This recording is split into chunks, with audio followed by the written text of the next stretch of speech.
Uma boa noite a todos.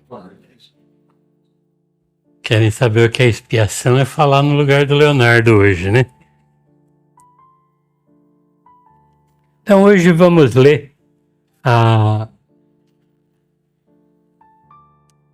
as últimas perguntas, né? A última pergunta do capítulo 4 do Livro dos Espíritos, que é sobre o princípio vital. Pergunta 75. É correto dizer que as faculdades instintivas diminuem à medida que aumentam as faculdades intelectuais? Quer dizer, a pessoa vai crescendo intelectualmente, culturalmente, vai diminuindo os instintos. Apesar de muitos acharem que sim, é não. Né? Porque muitas vezes o instinto confunde com a própria... eles se confundem, né? A intelectualidade e o instinto, né? E o instinto é uma coisa, é uma força primitiva nossa que vai se confundindo com inteligência, com tudo, né? Pode-se muito bem distinguir os atos que decorrem do instinto daqueles que pertencem à inteligência. Quer dizer, nem sempre você pode dizer que o instinto diminuiu. O que vai acontecendo é que a inteligência, o amor, a consciência vão fazendo, vão como que cerceando a liberdade total do instinto, né? 75A. Por que a razão nem sempre é um guia infalível? Claro que é pelas nossas dificuldades ou inferioridades morais, né? A razão seria um guia infalível se não fosse falseada pela má educação, pelo orgulho e pelo egoísmo. E o instinto, ele não raciocina. Então ele não depende disso. Então a escolha, a razão, ela dá a escolha que a pessoa tem do livre-arbítrio, que nem sempre é a melhor escolha, certo? Às vezes o instinto fala mais alto e às vezes supera a razão pela dificuldades que nós temos de agir pela razão. E hoje a aula que nos coube é prodígios dos falsos profetas, né? Nós vamos complementar depois a aula quarta que vem, que é não creais em todos os espíritos, né? Já se dizia, na época de Cristo, por ele mesmo, que a gente tinha que orar e vigiar, porque se levantariam falsos cristos e falsos profetas que fariam grandes prodígios, né? E que poderia fazer eco naquelas pessoas mais incautas, né? Mais ignorantes da vida material, da vida espiritual ou das leis divinas, né? O que seriam esses prodígios, né? Prodígio, milagre, são tudo aquilo que foge às leis da natureza, né? Tudo que acontece que a gente não entende, pela nossa ignorância, nós achamos que é prodígio, milagre, né? No meu caso, a internet, celular, etc. Para mim é tudo prodígio, tudo milagre, né? E é claro que o conhecimento vai fazendo com que isso vá sumindo.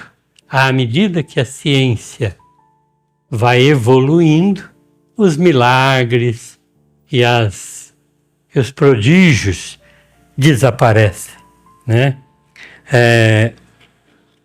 Então, o que é um prodígio que significaria o mal? É tudo aquilo que vai contra as leis divinas, né? E que a gente tem um juiz nessas leis divinas escritas na nossa consciência. Então, tudo que não satisfaz aquilo que nós entendemos como leis de Deus, eles são coisas do mal, né? E o bem é tudo aquilo que atende às leis divinas. Às vezes nós que estamos no mundo de expiação e provas, nós necessitamos do mal, que aconteça o mal. Só que ele só é importante para aquele que recebe, que está fazendo algo de aprendizado através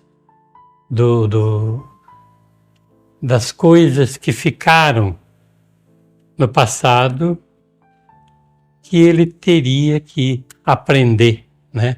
Muita gente fala, não, tem que vir aqui para sofrer, para pagar o mal. Não, tem que aprender, porque quando você sabe por que está sofrendo, você não é um mal, né? Você tem uma dívida no banco. Você vai lutar para pagar aquela dívida. Você não acha que o banco está fazendo um mal para você?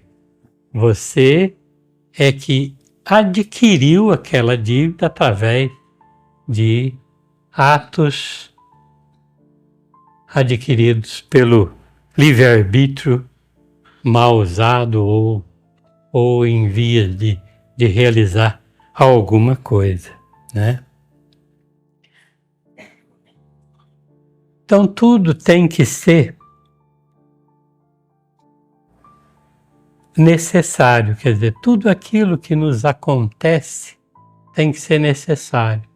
Se acontece alguma coisa de mal conosco, nós temos que entender que não existem vítimas inocentes, né? Se estamos sofrendo agora, fizemos algo ontem, né? Entendeu? A vítima de hoje é o algoz de ontem, né? Então, aqueles milagres, aqueles prodígios, eles não existem. Nós é que não entendemos essas leis da natureza. Nós não oramos, não vigiamos e podemos fazer confusão acolhendo coisas erradas, calúnias, inverdades, como coisas reais. E aí, daí para frente, fazermos coisas que não poderíamos ter feito, né? Existem todo tipo de falsos profetas, né? Na antiguidade existiam as pitonisas, né? Os adivinhadores, aqueles que leem as mãos, né? E profetizavam. E às vezes eram essas profecias tinham credibilidade. Então as pessoas que não estudavam as leis de Deus e não compreendiam, passavam aquilo como verdade, né? O Espiritismo veio tentando diminuir esses casos, porque existe ainda muitos pseudo-sábios, né? Falsos profetas que de vez em quando aparecem na mídia e às vezes com repercussão bastante avantajada, né? Nós temos falsos profetas na religião, né?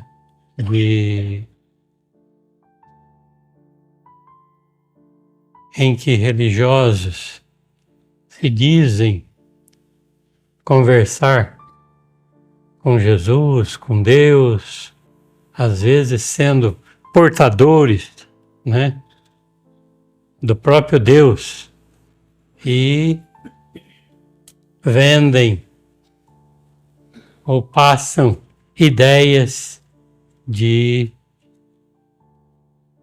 benesses, de coisas boas, de paraíso, etc., né? Na última reunião mediúnica aqui, nós tivemos um espírito que a única coisa que ele queria saber é onde estava o céu que ele comprou. Que ele tinha comprado, ele vendeu todos os seus bens e comprou o céu. Talvez não tenha recebido escritura, né? Porque pelo menos Deus não assinou, né? Que nós sabemos quem é. E também tem na vida política, né? Aqui não tem nenhum político, ele pode falar, né? Primeiro eu fui olhar se estava aqui. Mas os políticos, né? Pegam criancinha, suja no colo, beija mendigo, abraça, come e bebe no meio do povo. Tá certo que é só a cada 4 anos, mas são falsos profetas. Porque aqueles que foram abraçados, que foram beijados, tudo, não vão conseguir chegar nem perto dele, né?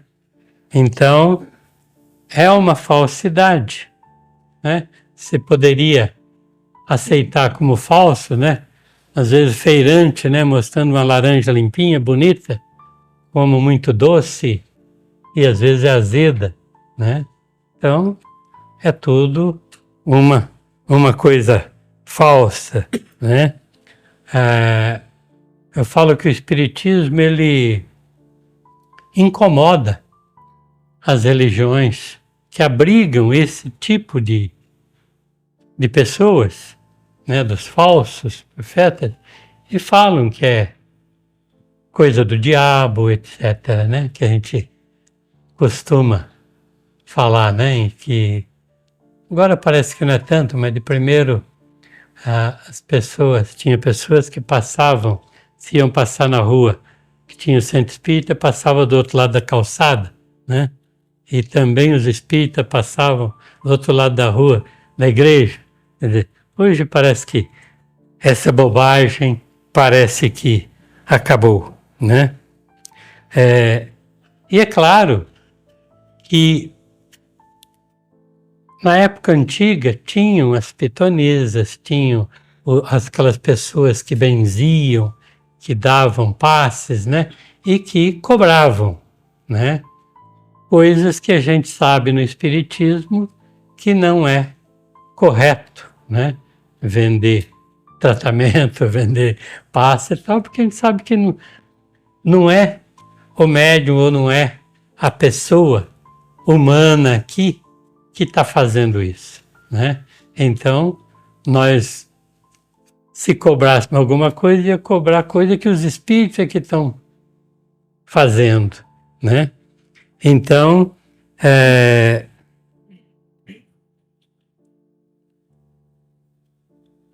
temos que provar que não somos coisas do diabo, né?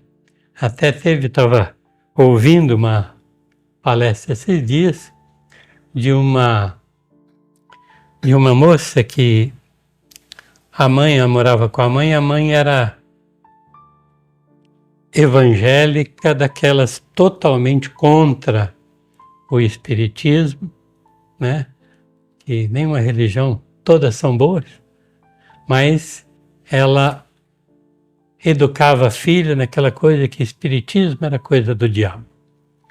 E essa filha foi estudar fora.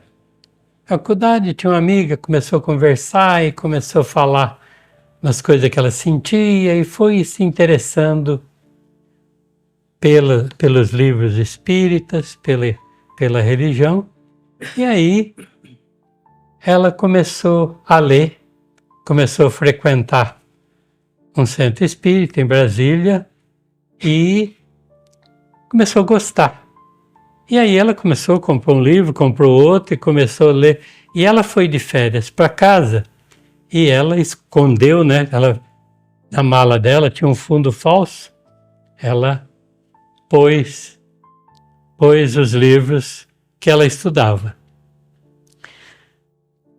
E todo dia ela se trancava no quarto e estudava. E a mãe começou a preocupar, falou, poxa, essa menina não sai do quarto.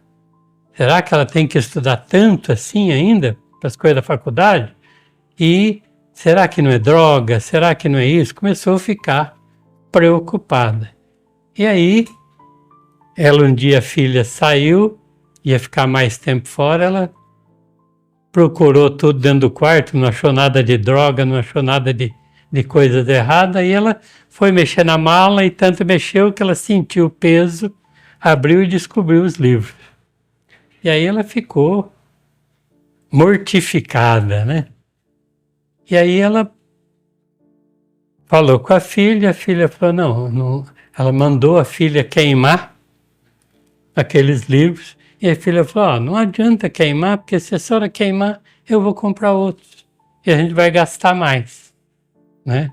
Explicou para ela que estava muito bem, que não usava droga nenhuma, que estava estudando muito, tanto da matéria da faculdade quanto da religião, e que ela não via nada de diabo, qualquer coisa. E aí voltou para Brasília e um dia a mãe foi visitá-la. E foi no horário em que ela e uns amigos do centro estavam fazendo o Evangelho no Lar. E aí ela ficou mais brava ainda, né? Mas aí foi convidada para coisa. Aí eles, em vez de pegar o Evangelho segundo o Espiritismo, eles pegaram o Novo Testamento e fizeram a leitura do Novo e ela ficou toda, né, abismada que não era aquele Espiritismo que ela imaginava, né?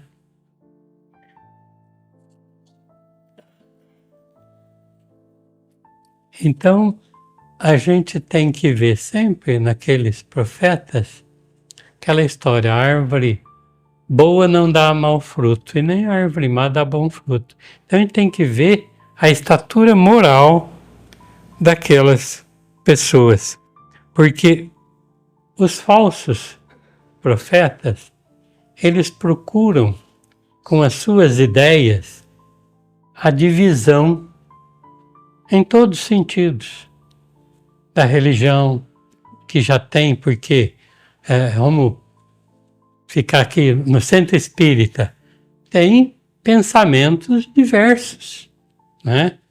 E com essas lições dos falsos, eles pregam, e muitos, eles querem pregar realmente a divisão, né? A cisânia, como diriam, a divisão de ideias, porque se você for visitar vários centros espíritas, você vai ver que cada centro tem o seu jeito, né? Seu jeitão, né? E muitos se preocupam mais com a forma do que com a essência do estudo. Quer dizer, ficam se pegando em coisas pequenas, de pouca importância, e não veem a importância do todo, né? E uma coisa importante no centro espírita é esse estudo sistematizado. Porque o que quer significar esse estudo sistematizado que está sendo propagado no meio espírita, para todos os centros espíritas? É um estudo para unificar as ideias, né? Porque é normal se eu tenho uma ideia, o João tem outra, o Fernando tem outra, e nem sempre a ideia de um ou outro está errada. Às vezes, as três se confluindo, conversando, é que vai aparecer a verdade, né? Então, é importante esse estudo sistemático da doutrina e a importância do estudo da religião, né? Porque as pessoas não podem vir aqui e simplesmente acreditar naquilo que eu falei, no que o João, o Fernando, o Moacir fala muita besteira, né? Mas não devem acreditar, não. Tem que estudar e aí ver se aquilo que nós falamos está correto com aquilo que Kardec disse. E se a gente falar alguma coisa, qualquer um de nós falar alguma coisa que esteja contra Kardec, os ensinos do Kardec, fiquem com o Kardec e, por favor, nos digam que estamos errados, que o maior interessado em se corrigir deve ser cada um, deve ser nós mesmos, né? Então, nós temos que lembrar sempre da frase de Jesus Cristo, né? Quando diz: eu sou o caminho, a verdade e a vida. Ninguém vem ao Pai senão por mim. E o Espiritismo, através da codificação de Allan Kardec, ele vem explicar, ele vem nos mostrar as verdades que ficaram encobertas na época do Cristo, porque ele não podia nos dizer tudo. Tal a ignorância que nós exercíamos naquela época, né? Nós não compreendíamos tudo que o Cristo queria dizer, tanto que ele disse, né? Meu jugo é suave e meu fardo é leve. Por que o jugo é suave? Porque é só seguir as leis de Deus. E o fardo é leve, porque só impõe amor e caridade. Então, sigamos Kardec quando Cristo disse que rogaria ao Pai que mandaria outro Consolador, que nos ensinaria todas as coisas e relembraria o que o Cristo já tinha dito. Quer dizer, se ele ensinaria, se o Espiritismo nos ensinaria todas as coisas, é porque ele não pôde falar tudo para nós. E se iria relembrar o que o Cristo já tinha dito, é porque ou nós nos esquecemos ou compreendemos erradamente. Muito obrigado.